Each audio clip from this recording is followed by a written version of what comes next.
Sylvester Matutina mengajukan langkah hukum atau upaya hukum luar biasa peninjauan kembali atau PK. Lalu bagaimana proses hukum selanjutnya? Apakah Sylvester bisa lolos dari eksekusi atau harus dilakukan terlebih dahulu eksekusi sebelum mengajukan PK? Kita bahas bersama Wakil Ketua Pradi Bersatu Lekhumanan dan Kuasa Hukum Roy Suryo CS Ahmad Hosinuddin. Selamat malam Bapak-Bapak, Ahmad Hosinuddin juga Bang Lekhumanan. Jadi kalau sebenarnya Bung Sylvester mengajukan upaya luar biasa peninjauan kembali, harus eksekusi dulu atau enggak? Nah, sebenarnya kalau pandangan saya adalah mengacu pada KUHP pasal 84 bahwa pelaksanaan eksekusi itu apabila telah melampaui batas waktu maka sudah dinyatakan daluarsa sehingga tidak dapat lagi dilaksanakan eksekusi terhadap putusan.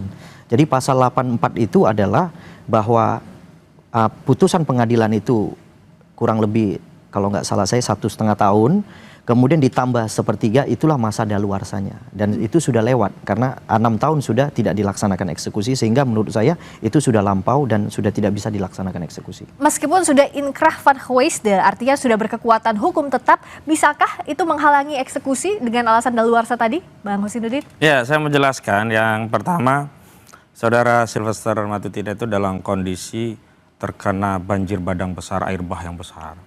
Artinya gimana tuh? Sehingga berusaha meraih apapun yang bisa diraih, dianggap akan bisa menyelamatkan dirinya. Ya, upaya menyelamatkan diri. Ya, pertama bernarasi tentang minta dari presiden apa yang pernah diberikan kepada Hasto. Amnesti. Ternyata diprotes publik. Karena jalanin perkara aja belum, pidana belum, kok tiba-tiba minta amnesti begitu. Lagi pula kan amnesti itu hak prerogatif yang inisiatifnya ada pada presiden, termasuk abolisi. Berbeda dengan gerasi dan rehabilitasi yang bisa diajukan permohonan oleh terpidana. Kedua, mencoba bernarasi dengan daluarsa. Daluarsa penuntutan dan eksekusi itu diatur kalau ancaman pidananya di atas 3 tahun. Dan Sylvester Matutina itu kan dieksekusi dengan ketentuan pasal 311 KUHP yang ancaman pidananya di atas 3 tahun yakni 4 tahun. Itu diatur 12 tahun dan ditambah 1/3-nya. Jadi 16 tahun. Jadi kalau mau nunggu ya nunggu nanti 10 tahun lagi kira-kira begitulah. Dan yang ketiga ya kita hargailah. Jadi tadi menarik apa yang disampaikan Kapus Penkum Kejaksaan Agung. Dia menyatakan hanya menghormati upaya hukum, tetapi tidak melanjutkan apakah eksekusi itu bisa dihalangi atau tidak. Harusnya tegas. Nampaknya Kejaksaan Agung juga sedang melihat ombak begitu. Dan disitulah yang kemudian kami simpulkan memang masih ada orang besar di balik Sylvester Matutina. Oke, kita bahas satu-satu dulu tadi. Daluarsa nggak berlaku harusnya kalau.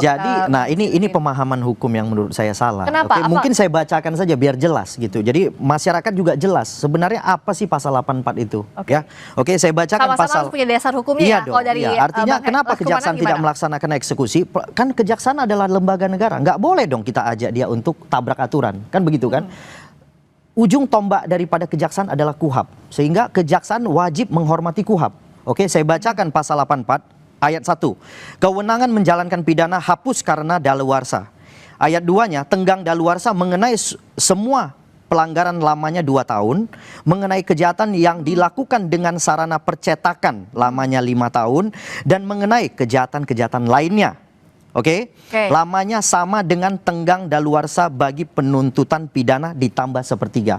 Penuntutan pidana pada saat Bang Sylvester dituntut itu 1,5 tahun ditambah 1/3. Sehingga disitulah sudah kalau 1,5 tahun tambah 1/3 itu kan kurang lebih 2,5 tahun. Sekarang sudah 6 tahun. Artinya pihak kejaksaan tidak boleh lagi melaksanakan eksekusi. Nah, pertanyaannya kenapa upaya hukum luar biasanya nunggu 6 tahun dulu, nggak diajukan waktu saat sudah inkrah aja udah kasasi?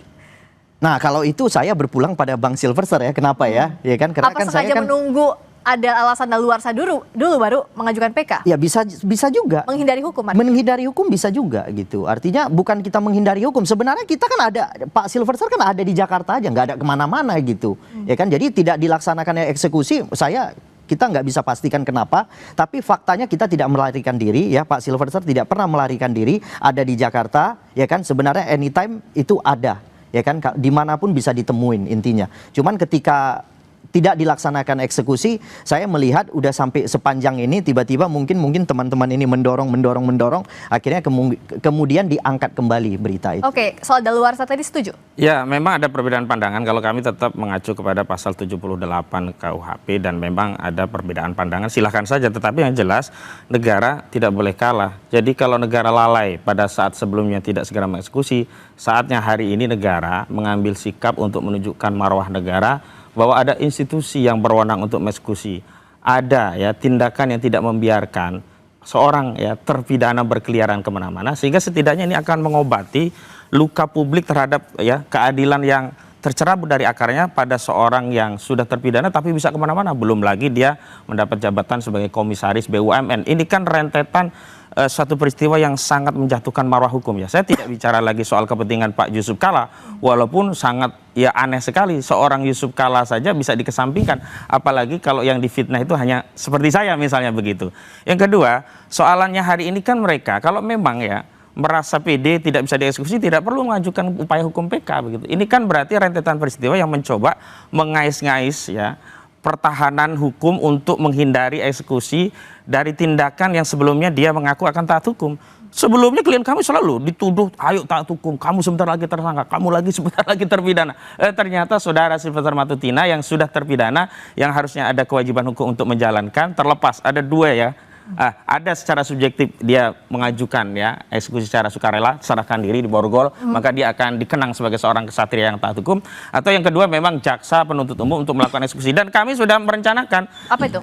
Mendatangi Kejaksaan Agung untuk membawa kasus ini ke Jamwas Jambit. Jadi jaksa pengawas ya, jaksa agung muda pengawas ya harus mengawasi kinerja Kejaksaan Negeri Jakarta Selatan. Tidak boleh dibiarkan. Ini memalukan loh institusi tidak boleh Kejaksaan dibiarkan Agung. katanya. Yang kedua juga Jambit. Baik, Jaksa Agung muda bidang pembinaan. Ya, artinya silakan saja. Cuman yang pasti, ya kan, di sini Panglima tertinggi Kejaksaan adalah KUHAP, ya kan. Jadi jangan juga kita giring Kejaksaan itu untuk supaya melanggar KUHAP. Itu nggak mungkin. Nah, karena mereka bekerja berbasis KUHAP. Sehingga ketika mereka melanggar KUHAP ya kita juga akan laporkan juga kepada pihak terkait. Kalau kan gitu. sudah inkrah tapi tidak dieksekusi itu melanggar KUHAP atau enggak? Sudah daluarsa persoalannya. Enggak, waktunya 6 tahun lalu tidak dieksekusi. 6 tahun lalu kalau tidak dilaksanakan eksekusi, dah kita nggak tahu kenapa tidak dilaksanakan eksekusi, kita nggak bisa jelaskan. Tapi faktanya ini sudah berjalan sekian lama, kemudian saat sekarang ketika rekan-rekan ini kemudian mensonding lagi, ya kan, membuka kembali tabir ini, kemudian setelah itu kita lihat rupanya waktu sudah lampau. Artinya sehingga menurut saya tidak patut lagi untuk dilaksanakan eksekusi. Gitu. Apa ya sudah tidak patut lagi untuk dieksekusi? Patut atau tidak patut itu tergantung Kejaksaan Agung, karena harusnya ini adalah tugas kewajiban dan tanggung jawab Kejaksaan Kalau Agung. pihak Anda apa melihatnya kenapa tidak dieksekusi 6 tahun lalu? Baru itulah saat ramai kembali. yang sebelumnya kami dituduh ada orang besar di balik perjuangan mengungkap ijazah saudara Joko Widodo. Tapi dengan kasus Sylvester Matutina ini justru kami meyakini ada orang besar di balik Sylvester Matutina, sebab jika tidak, kasus ini adalah kasus yang terindah dan ada pengawasan publik, karena bukan kasus yang menghina RT RW begitulah, sehingga tidak ada pantauan publik terhadap kasus ini. Dan saya mendengar kawan-kawan advokat, ada 100 advokat yang dulu melaporkan, membackup laporan dari keluarga Pak Yusuf Kalla ini juga berulang kali meminta untuk segera dieksekusi, termasuk keluarga Pak JK. Saya mendapat informasi juga bertanya, ini apa yang kami lakukan? Sudah ada proses, sudah divonis inkrah, kok negara membiarkan? Lalu di mana tugas dan tanggung jawab negara melindungi marwah warga negara yang dicedera, difitnah oleh Sylvester Matutina? Kan sebelumnya kubu Sylvester masih berdalih, oh itu kan kebebasan berpendapat. Kalau itu belum putusan, oke lah, masih beda tafsir tentang apa yang disampaikan oleh Sylvester Matutina terhadap Pak Yusuf Kalla. Tapi ini kan sudah vonis, dan vonis ini bukan judek faksi tingkat pertama atau judek faksi tingkat kedua, ini sudah judek juris loh, peradilan tertinggi, Mahkamah Agung. Nah, kalau ada pengabaian, ini akan jadi presiden buruk bagi rakyat untuk mencari keadilan. Kalau begitu nanti akan terjadi apa yang disebut dengan Eikenrechting. Ini proses menghakimi masyarakat, di tengah-tengah masyarakat akan main hakim sendiri. Karena apa? Tidak percaya pada institusi penegakan hukum. Lah saya kalau lapor polisi nanti juga divonis, orangnya juga lari. Ya, mending saya sikat aja sih lah. Biar aja kalau saya masuk penjara masuk gitu. Nah, ini yang berbahaya gitu loh. Kalau dituding atau diterka-terka ada orang besar, orang besarnya di tingkat mana? Kejaksaan kah? Presiden saat itu. Masa? Ini saudara Joko Widodo, karena kita tahu relasinya adalah Sylvester Matutina itu kan ketua Solmed, Solidaritas Merah Putih, yang mendukung ya daihatnya saudara Joko Widodo. Dan saudara Joko Widodo dalam presiden itu sering mengangkangi hukum, jangankan untuk Sylvester Matutina, untuk anaknya ya, untuk mendaftar menjadi wapres ya, yang tidak penuh dan 40 tahun, undang-undangnya aja diubah di MK. Ini tudingannya pihak Bang Hosidin harus dijawab dulu. Ini menurut saya ini tudingan yang serius. Kenapa tudingan serius? Kenapa? Ya kan, karena yang perlu saya memberikan pemahaman itu bahwa jelas-jelas ini sudah daluarsa. Itu dulu yang pertama. Ya, dan itu sudah diatur dalam KUHP. Memang suatu daluarsa terhadap suatu putusan itu sudah diatur dalam pasal 8485. Ya kan, kalau terhadap daluarsa tuntutan itu 7879. Jadi semuanya sudah ada kamar-kamarnya. Jadi artinya ketika daluarsa terjadi pada putusan Sylvester Matutina, nah saya menghimbau masyarakat, kita kan orang taat hukum, kita harus ikuti. Secara KUHP-nya mengatakan seperti itu, ya kita minta penegak hukum ikuti juga gitu loh. Jadi menurut saya kalau tudingan-tudingan seperti ini cukup serius. Sementara Pak Jokowi dengan Pak Sylvester itu menurut saya tidak punya ada hubungan spesial atau apa. Oke, apa dengan tudingan yang dianggap serius tadi, apa langkah pihak Anda? Kita akan bahas saja di Sapa Indonesia Malam.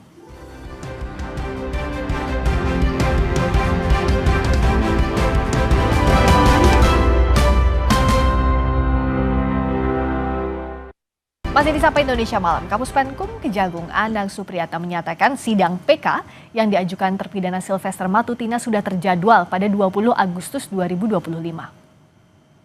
Informasi dari Kepala Kejaksaan Jakarta Selatan yang diterima pada tanggal 11 Agustus dan terjadwal untuk persidangannya tertanggal 20 Agustus untuk persidangan permohonan PK dari saudara terpidana Sylvester. Saya pengen nanya yang tadi sebelum jeda ya, tapi mau jawab dulu yang ini. Kan PK-nya sidangnya udah ada 20 Agustus. Bukti barunya apa? Kan harus ada novum. Ya, bukti barunya kan kebetulan yang mengajukan PK itu kan bukan saya sebagai tim kuasa hukum untuk mengajukan PK, ada tim lain lagi. Nah, mungkin nanti saya akan konfirmasi terhadap tim yang mengajukan PK. Tapi yakin ada bukti baru? Pak, kita punya bukti baru. Kita yakin. Kita yakin kita punya bukti baru terkait perdamaian itu akan kita jadikan bukti baru. Oke, perdamaian dengan Pak JK yang diakui oleh Bang Sylvester. Tapi tadi dituding secara serius oleh Bang Kozinudin, sebut nama siapa orang besar di balik ini. Ini tudingan serius ini Pak Kozinudin, ini harus lebih jelas lagi nih harusnya. Saudara Jokowi ya. Saya bisa menjelaskan buktinya pendapat apa? Kan itu kalau menuding nama orang itu kan harus bertanggung jawab. Ya, buktinya adalah kausalitas secara logis gitu. Hubungan saudara Joko Widodo dengan Sylvester Matutina itu kan kuat. Dan saudara Sylvester Matutina itu kan tudingan sementara. Nah, inilah yang disebut analisis dan pendapat, dan simpulan ini ada relevansinya dengan posisi. Kalau ya saya yang kemudian dilindungi saudara Joko Widodo nggak ada hubungannya, justru saya kan di oposan, selalu mengkritik, jadi nggak nyambung begitu. Tapi kalau kita kaitkan orang besar itu adalah presiden, dikaitkan dengan vonisnya itu 2019, saat itu presidennya saudara Joko Widodo, wajar kalau kemudian kejaksaan tiarap, mana berani ya kejaksaan nyongkel-nyongkel nyenggol tim yang selama ini daihat membela saudara Joko Widodo. Dan hari ini saya lihat ini kok Kejaksaan Agung kok menjadi lunak begitu, padahal sebelumnya Kejaksaan Agung menyatakan oh sudah diundang oleh Kejari, ya silakan saja, kalau tidak hadir kita akan upaya paksa.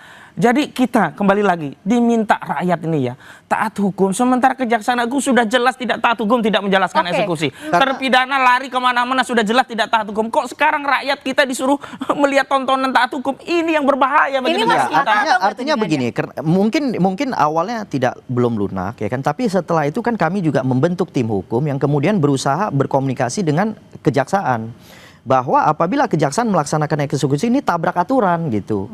Ya kan, Panglima tertinggi kejaksaan adalah KUHP. Sementara pasal 8485 mengatur daluarsa terhadap putusan.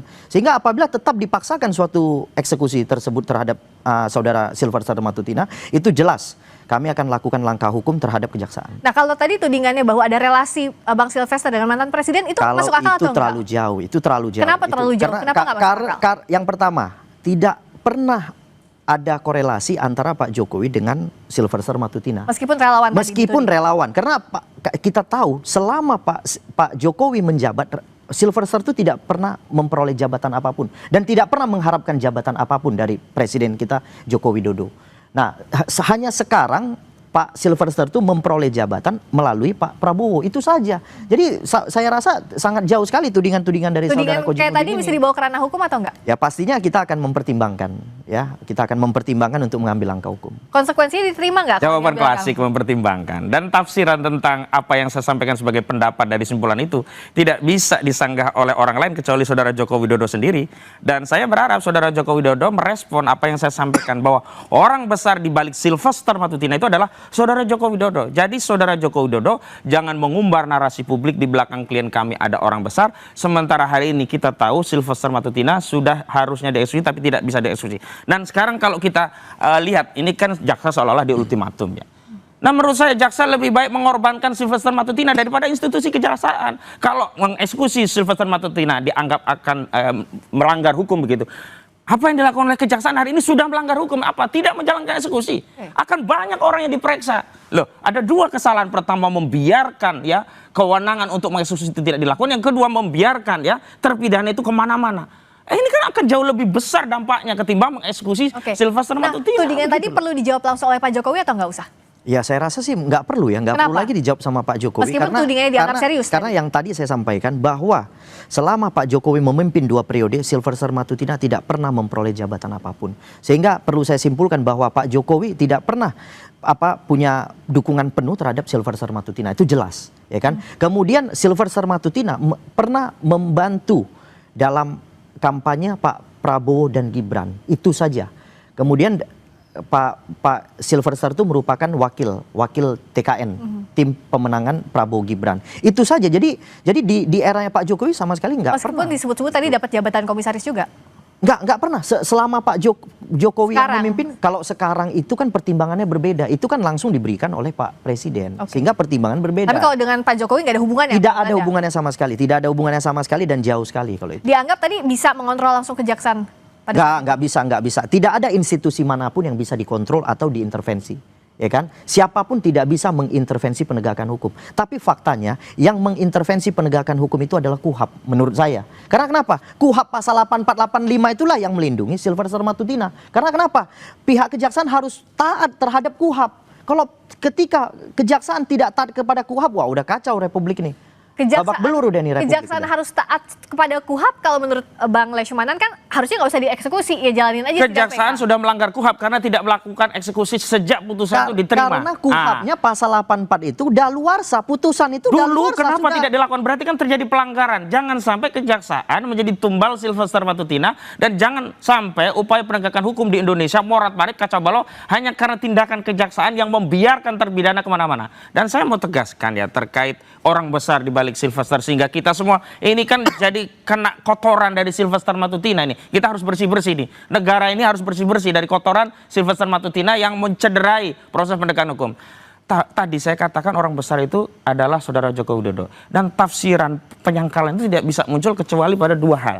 Pertama dari Saudara Joko Widodo sendiri, yang kedua kuasa hukum Saudara Joko Widodo. Kenapa sih ada tudingan tadi? Apa emang relevansinya dengan kasus ini? Lah, dengan Saudara Joko Widodo 2019 itu kan presiden. Vonisnya kan kasasi itu di 2019. Sampai hari ini nggak jalan. Selama ini kan Saudara Joko Widodo menuduh ada orang besar di balik Roy Suryo. Begitu dilawan, dikejar siapa orangnya, dia kemudian ngeles. Oh bukan Demokrat, bukan SBY. Dan hari ini saya yang kemudian gantian. Ada orang besarnya itu ternyata bisa jadi Joko Widodo yang berkaitan dengan Sylvester Matutina. Dan hari ini kita semua menjadi korban. Bahkan yang dikorbankan bukan hanya soal tidak dieksekusinya, tetapi hukum itu sendiri.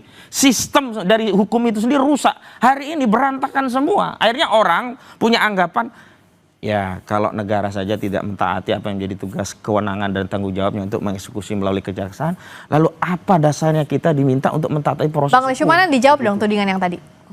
Terkait dengan yang orang besar itu saya sudah sampaikan, saya tekankan itu bukan Joko Widodo, itu sudah pasti ya.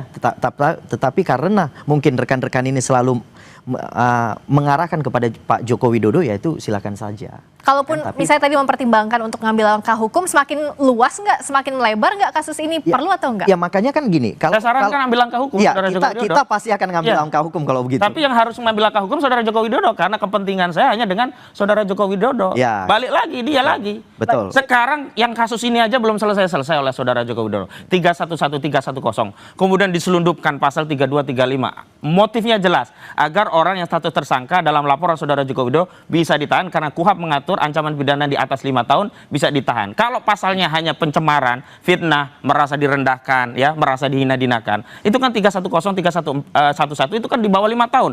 310 cuma 9 bulan, 311 cuma 4 tahun. Maka diselundupkanlah di laporan saudara Joko Widodo pasal 35 Undang-Undang ITE yang ancamannya 12 tahun, pasal kemudian 32 yang ancamannya 8 tahun. Ini kan jahat kepada rakyatnya saja begitu. Bagaimana menjawabnya? Bahkan ada penyelundupan hukum. Perlu nggak dijawab? Perlu nggak tantangan ini ditanggapi? Sebenarnya terkait dengan penyidikan kepolisian, saya tidak mau ikut terlalu dalam terhadap penyidikan kepolisian karena akan merusak pemeriksaan polisi. Jadi polisi itu ketika mungkin memeriksa suatu laporan polisi yang diadukan oleh Pak Joko Widodo, kemudian peristiwa dinaikkan ke tahap penyidikan, itu dianggap peristiwanya sudah ada. Oke, kemudian setelah dilihat ada peristiwanya, mereka akan melihat pasal-pasal yang tepat.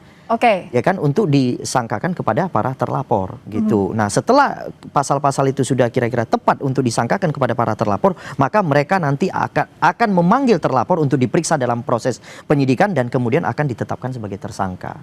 Jadi menurut saya kinerja polisi jangan kita komentari karena polisi adalah institusi satu-satunya yang diberikan kewenangan oleh negara untuk melaksanakan konstitusi. Jadi tidak perlu kita komentari terhadap kinerja kepolisian. Kalau gitu gimana dong agar tidak dianggap mencederai hukum seperti yang dituding oleh Pak Hussein? Artinya jawabnya nanti usai jeda di Sapa Indonesia Malam, kami segera kembali.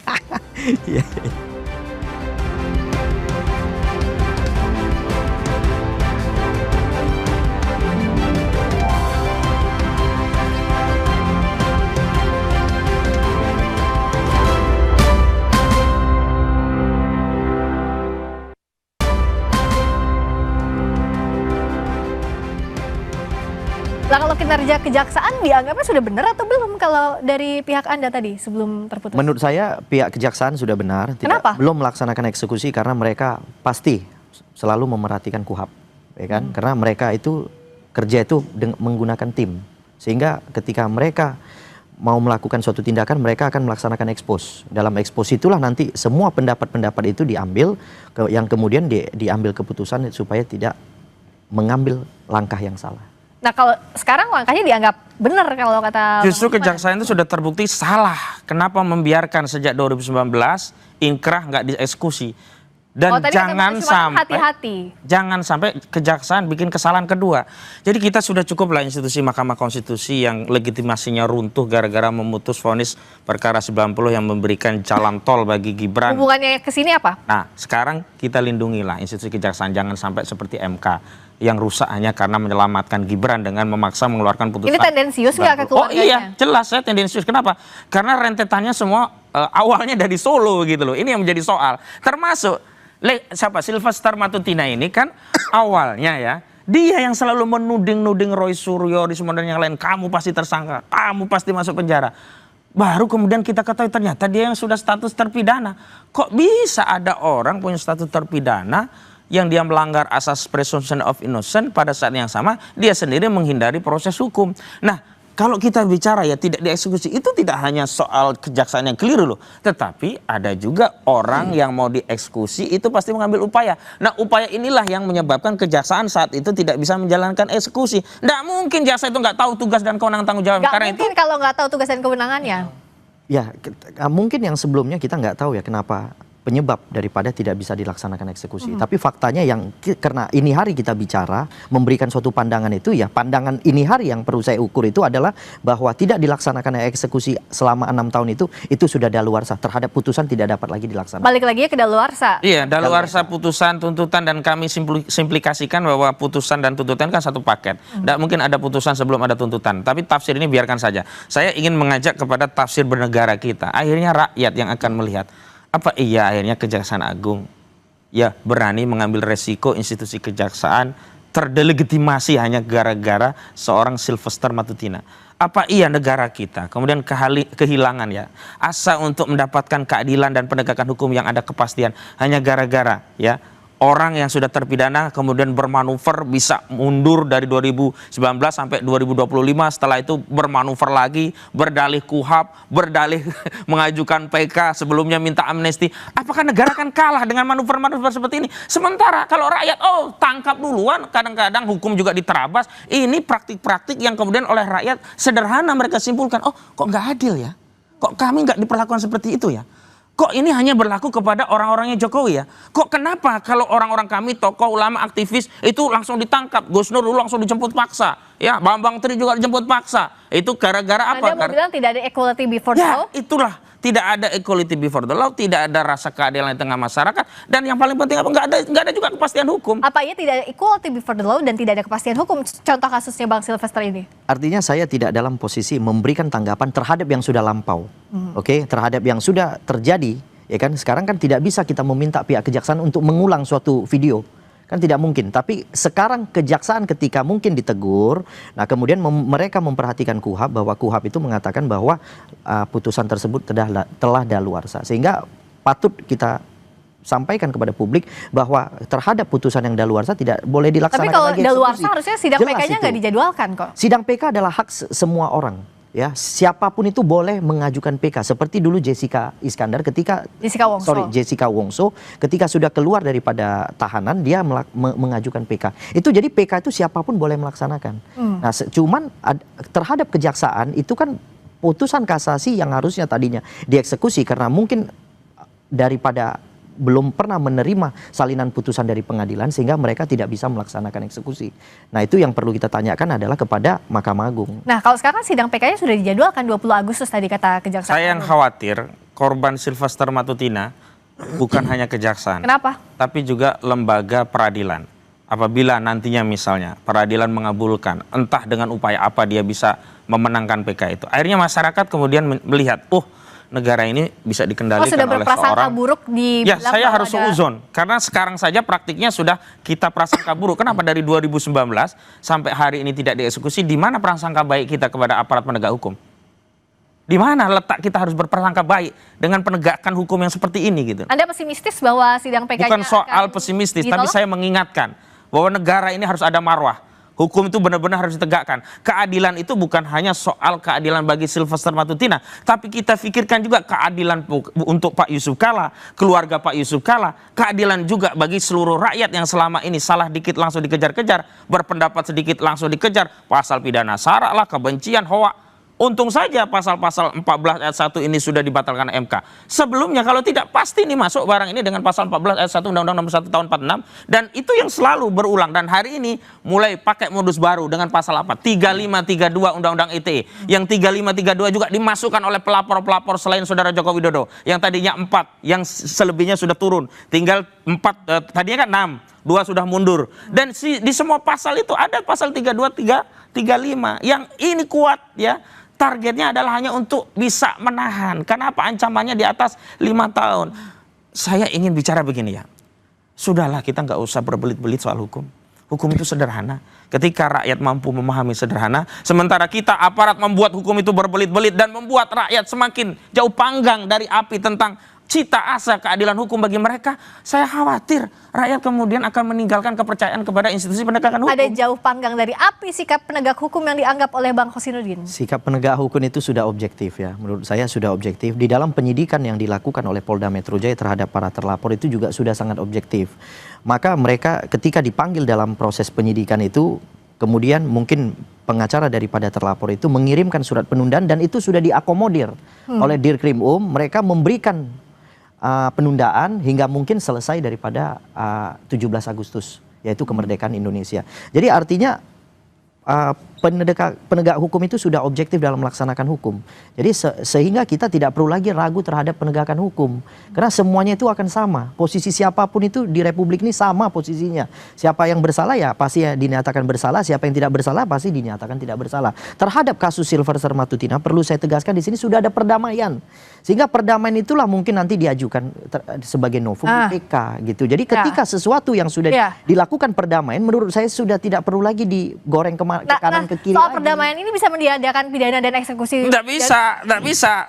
Cuman saya mau tanya, perdamaian itu versi siapa? Karena Pak Hamid Awaludin dan beberapa orang yang berhubungan dengan Pak JK membantah hal itu. Dan bahkan Pak JK menurut informasi yang saya terima tidak pernah kenal nih sama Sylvester Matutina begitu. Bahwa ada permintaan Sylvester untuk damai, iya. Tetapi responnya ya nggak ada begitu. Nah, saya mau tegaskan begini. Kalau hukum kita kemudian ditarik untuk dengan perdamaian dan sehingga semua effort yang sudah dikeluarkan dari proses penyidikan, penuntutan, vonis tingkat pertama, kedua hingga Dex Juris tingkat Mahkamah Agung dikesampingkan hanya dengan upaya perdamaian, sudahlah rusak Republik ini. Sekarang saya mau tanya kepada Kejaksaan Agung, apakah Kejaksaan Agung mau menyelamatkan marwah institusi Kejaksaan Agung atau memilih untuk membela Sylvester Matutina? Itu saja bagi rakyat. Perdamaian tadi dianggap sepihak karena kerabat Pak JK juga sudah membantah beberapa kali. Di sisi lain, putusan hukum tidak bisa dihempaskan dengan perdamaian. Jadi terkait dengan yang ditanyakan mungkin keluarga Pak JK, saya rasa tidak tepat. Ini kan 310-311 ini kan delik aduan, jelas. Yang melaporkan adalah Pak JK. Ya kan, kemudian ketika Pak JK yang harusnya sebenarnya dikonfirmasi terkait benar nggak adanya perdamaian atau tidak, yang mengetahui pasti Pak JK karena ada saksi yang menyaksikan terhadap perdamaian tersebut. Tapi saya tidak bisa sebutkan namanya. Tapi pastinya saya punya fotonya. Saya pernah melihat adanya perdamaian di kantor Wakil Presiden Republik Indonesia. Jelas. Nah, jadi ketika mungkin yang ditanyakan orang-orang yang tidak mengerti terhadap laporan ini, ya pastinya mengatakan tidak ada perdamaian. Nah, terhadap Pak Hamid juga, Pak Hamid itu tidak ada di situ pada saat itu. Pada saat dilakukan perdamaian itu tidak ada di situ. Tapi jadi tidak akan Pak tahu. Hamid dari sisinya Pak JK maupun keluarganya tidak pernah bilang ada perdamaian. Ya harusnya Pak JK yang menyampaikan kalau memang ada atau tidak gitu loh. Tidak bisa ditanyakan kepada orang lain. Misalnya pelapornya si A, kita tanyakan kepada si B, si C, si D, ya nggak mungkin ada jawaban yang pantas gitu. Jadi menurut saya lebih baik ditanyakan kepada si A. Tapi yang jelas itu bisa meniadakan pidana, bisa meniadakan eksekusi. Saya tidak berkomentar terhadap putusan PK nantinya ya, karena akan mempengaruhi putusan ya. Yang pertama yang bisa saya sampaikan adalah bahwa pasal 84 telah mentiadakan eksekusi. Itu dulu yang pertama. Kemudian bagi seseorang yang kira-kira menganggap ada kesalahan yang perlu ditebus, maka dilakukanlah PK. Diajukan PK kepada Mahkamah Agung. Nah ya, terakhir karena sidang PK-nya sudah keluar jadwal 20 Agustus, bagaimana mengawasi ini, Bang Kosinudin? Kami hanya menyampaikan kepada rakyat, inilah hukum di Republik kita. Jadi kalau rakyat ingin ya negara ini baik, ayo kita bareng-bareng bersuara. Karena kita sudah terlalu capek ya dengan dagelan hukum, manuver hukum yang ya berkelindan di balik kekuasaan yang akhirnya rakyat hanya kebagian apa istilahnya itu amsyong, rugi besarnya hanya pada rakyat. Sementara hanya segelintir orang yang bisa mengakses kekuasaan sehingga dia mendapatkan fasilitas hukum melalui kekuasaan tadi, dan akhirnya segala kesalahan itu bisa diamputasi melalui jalur kekuasaan menggunakan sarana hukum. Ini yang bolak-balik sudah menjadi modus operandi yang kami lihat sudah terlalu lama dan harusnya dihentikan. Dan ini juga akan menjadi legasi bagi Pak Presiden kita, Prabowo Subianto. Apakah dia hendak melanjutkan legasi yang sebelumnya hukum hanya menjadi alat kekuasaan, alat politik. Dan hari ini kita akan lihat apakah Kejaksaan Agung akan kalah dengan seorang Sylvester Matutina. Mata publik akan tertuju pada sidang PK 20 Agustus nanti. Terima kasih Bang Ahmad Kosinudin, terima kasih Bang Leshumanan sudah hadir di Sapa Indonesia Malam. Berikutnya saudara, kami kembali dengan sorotan lain. Kejar kapal patroli Filipina